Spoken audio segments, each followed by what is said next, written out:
Aujourd'hui, nos confrères de la presse écrite s'intéressent à l'actualité politique en Côte d'Ivoire et au plan national, s'intéressent au passage de ministres en charge des infrastructures à l'Assemblée législative de transition pour répondre à la question orale sur la dégradation des routes, revue préparée par Mariama Tamboura. Dégradation des infrastructures routières et ferroviaires, le ministre Sorgho éclaire la lanterne des députés, affiche Sidoya.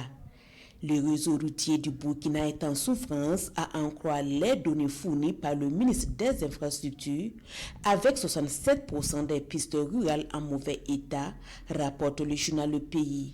Ponts et routes endommagés, le ministre des Infrastructures défend ces chantiers à l'ALT, mentionne l'observateur Palga. Bon nombre de ponts et de routes sont frappés par le temps, un renouvellement s'impose donc.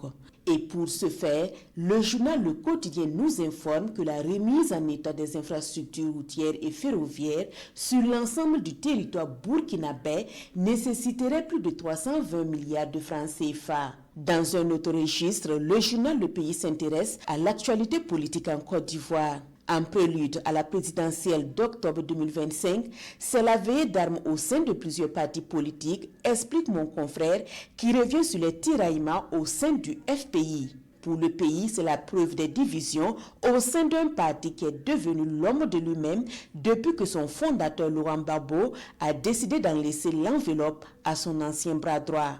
Le congrès électif est prévu pour se tenir les 8 et 9 novembre prochains, mais avant, c'est par la case justice que les anciens compagnons politiques de Laurent Gbagbo devront passer pour se voir dire la validité ou pas du congrès à venir en vue de désigner le porte-étendard du parti à la prochaine présidentielle. Pour le quotidien des 1200 logements, quel qu'en soit l'issue, c'est une action judiciaire qui risque d'impacter négativement la cohésion au sein du parti.